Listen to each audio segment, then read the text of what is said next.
Chers amis, bonjour, et avant toute autre chose, en ce début d'année, je désire qu'il me soit permis en tout cas de vous présenter mes meilleurs vœux de joie, de bonheur, de santé pour 2022 et aussi la réalisation des projets qui vous tiennent le plus à cœur. Aujourd'hui, nous allons parler basse, la restitution des basses fréquences dans un ensemble home cinéma. 5.1 ou encore 7.1.2 ou encore 7.2.4. Cela vous dit certainement quelque chose. Mais oui, il s'agit du nombre et de la composition des enceintes acoustiques d'un ensemble home cinéma. Le premier chiffre correspond au nombre d'enceintes placées à hauteur d'oreille. 5.1 par exemple, cela signifie que vous avez 5 enceintes à hauteur d'oreille. Avant gauche, centrale, avant droite, surround gauche, surround droite. C'est la composition de base en fait. Mais à cette composition de base, on peut ajouter deux enceintes surround arrière que l'on appelle également surround back et nous avons alors un ensemble appelé 7.1. Le second chiffre, point 0, point 1 ou point 2 ou point plus encore, le second chiffre indique la présence ou l'absence d'un ou de plusieurs caissons de grave, appelé aussi en anglais subwoofer, et c'est ce dont nous allons parler plus particulièrement aujourd'hui. Le troisième chiffre, s'il est présent, il ne l'est pas toujours, indique le nombre d'enceintes en hauteur ou incluses, incorporées au plafond. Souvent c'est du 7.2.4 ou .2, on a deux enceintes en hauteur ou quatre enceintes en hauteur, mais il peut y en avoir davantage. Le rôle du caisson de grave est essentiel. C'est lui qui procure les sensations fortes lors d'une explosion spectaculaire, d'un orage violent ou d'un terrible tremblement de terre. Il restitue les fréquences graves et extrêmes graves, celles que l'on ressent davantage qu'on ne les entend.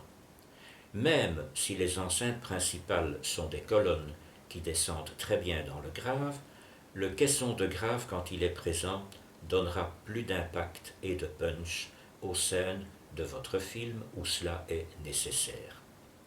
Les caissons de grave, en fait, évidemment, ils ont un haut-parleur étudié pour. Nous allons en reparler et je vais vous montrer cela. Et dans la plupart des cas, ils ont aussi leur propre amplification interne, qui est puissante et particulièrement dynamique et qui permet de soulager votre amplificateur intégré qui ne devra pas alimenter le caisson de grave en électricité.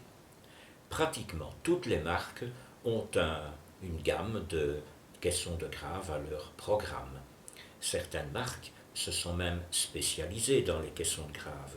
Citons par exemple le constructeur américain SVS ou encore REL ou Velodyne. À noter au passage que SVS fabrique également des enceintes classiques. Quelles sont les caractéristiques, les techniques utilisées? Eh bien, il faut bien avouer que chaque marque a un peu ses propres recettes, bien évidemment, ses secrets. La fabrication du cône du haut-parleur, le châssis, le caisson lui-même, etc. Et pour continuer les explications, je vais pointer la caméra vers mon caisson de grave Monitor Audio Bronze W10. Disons pour simplifier qu'il existe principalement trois types de caissons. On retrouve d'ailleurs la même distinction dans les enceintes classiques. L'enceinte basse réflexe possède un ou plusieurs évents. Ce sont des ouvertures dont les caractéristiques sont minutieusement calculées avec un tube qui pénètre plus ou moins loin à l'intérieur de l'enceinte. Tout cela est calculé. Ces enceintes basse réflexe permettent d'augmenter le rendu et la puissance dans l'extrême grave, un dynamisme redoutable. Par contre, on pourra leur préférer une enceinte close si on préfère miser sur la linéarité et la régularité. Mais alors, vous me direz, qu'est-ce que l'enceinte close? Eh bien, c'est la deuxième catégorie. L'enceinte close, comme son nom l'indique tout simplement, est entièrement fermée. Elle possède l'avantage en général d'une grande régularité et linéarité jusque dans l'extrême grave, même si on lui reprochera peut-être, chaque système a ses points forts et ses points un petit peu plus faibles, on lui reprochera peut-être d'être un peu moins démonstrative et péchue qu'une enceinte basse réflexe. Chacun ses goûts. Enfin, nous avons les enceintes équipées de un ou plusieurs radiateurs passifs, dont la taille et le placement sont également parfaitement calculés pour fonctionner en harmonie avec le haut-parleur actif principal. Un radiateur passif est un haut-parleur qui n'est pas raccordé électriquement à l'installation, mais qui vibre sous l'impulsion du haut-parleur principal actif, et cela améliore ainsi considérablement le rendu général de l'enceinte. C'est le cas de l'enceinte Monitor Audio W10 que vous avez devant vous, et je vais la basculer vers l'arrière afin de vous montrer le radiateur passif situé en dessous.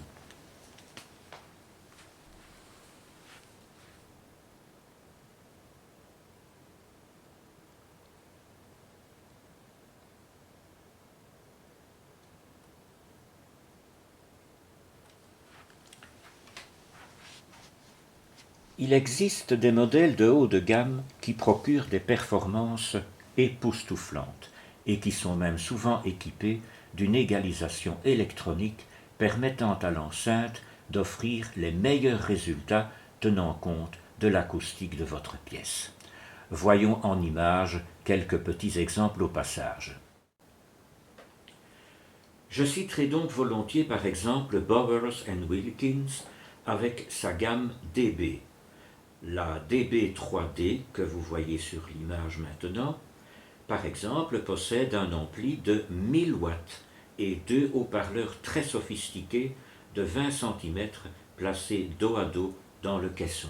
Une remarquable enceinte acoustique, et il y a encore des modèles plus puissants. Ceci est un exemple. Monitor Audio possède également une vaste gamme.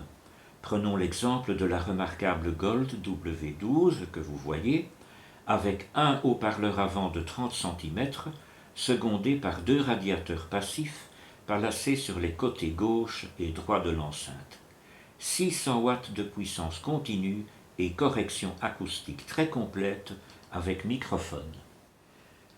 La marque américaine SVS propose par exemple la SB2000 Pro, que vous voyez devant vous, mais il y a moyen également, presque la même, mais avec la configuration basse réflexe, la PB2000 Pro. Ces modèles sont assez connus un peu partout. Haut-parleur dans les deux cas de 25 cm, 500 watts de puissance en continu. En fait, la différence entre les deux modèles est que le modèle SB est une enceinte close et le modèle PB est une enceinte basse réflexe avec deux avants situés à l'avant comme vous voyez. Ainsi, il y en a pour tous les goûts ou presque. Pour les adeptes des enceintes closes et pour les adeptes des enceintes basse réflexe. Aussi bien la BW que je viens de vous montrer que la Monitor Audio, ce sont des modèles de haut de gamme qui sont donc souvent équipés d'une égalisation qui permet à l'enceinte d'offrir les meilleurs résultats tenant compte de l'acoustique de votre pièce. C'est vrai, ce n'est pas toujours le cas.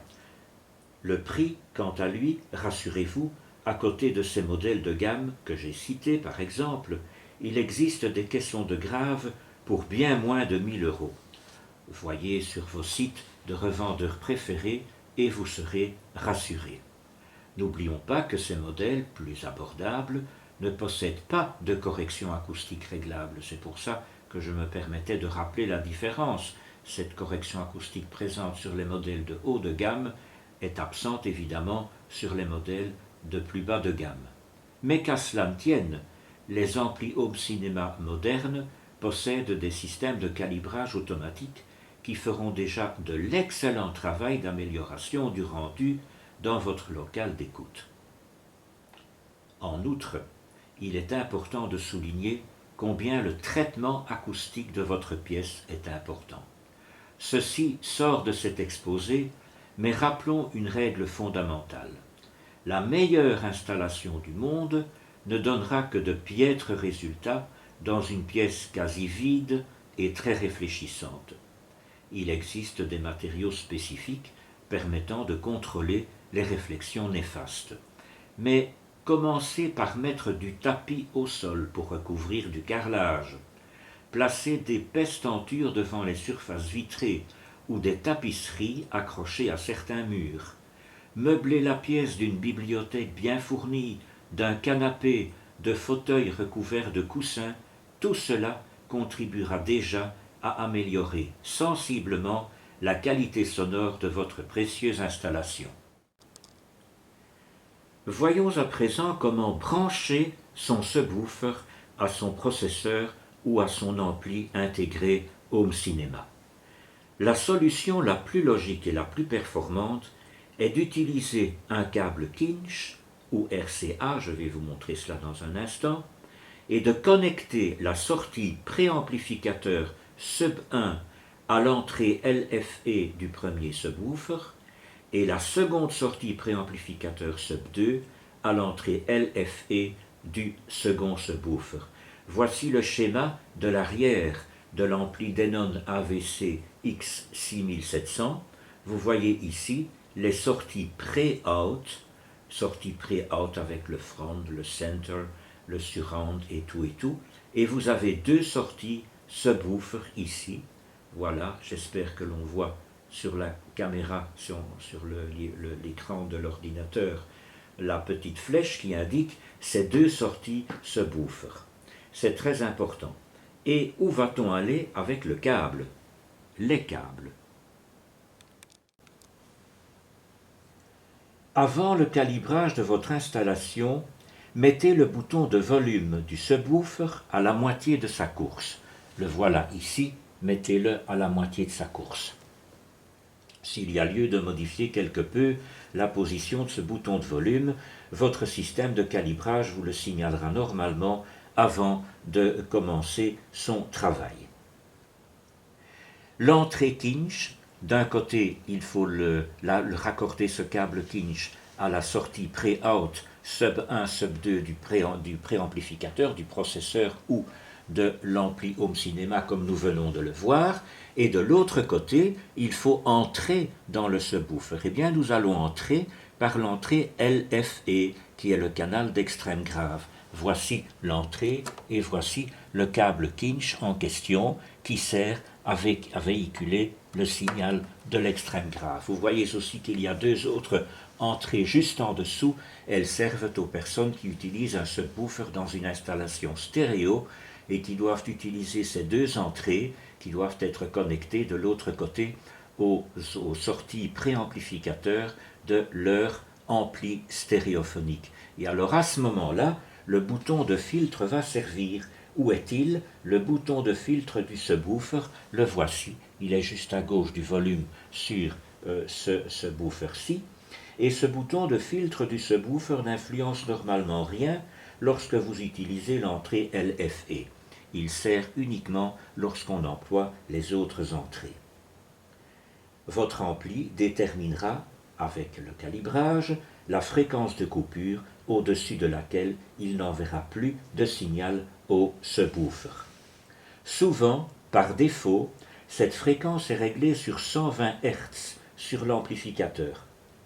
Et c'est ce qu'il faut, vu que le canal d'extrême grave, le LFE, n'envoie normalement aucun signal au-dessus de cette fréquence.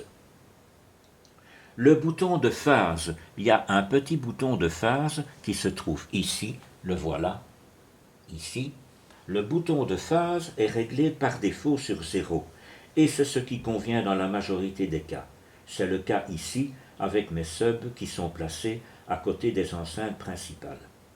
Si par contre, vos subs sont placés ailleurs dans la pièce et que vous percevez que le son n'est pas bien rempli, mais que ça sonne un peu creux, il peut s'avérer utile d'inverser les phases. Cela est à tester. Signalons enfin la présence sur ce sub-ci d'un petit bouton que voici, qui est intitulé, qui s'appelle le mode. Donc on peut ou bien choisir de le brancher de telle sorte, de le régler de telle sorte que le sub reste toujours allumé, ou bien on le règle de façon à ce que le subwoofer se mette automatiquement en veille lorsque pendant une certaine période il ne reçoit plus de signal.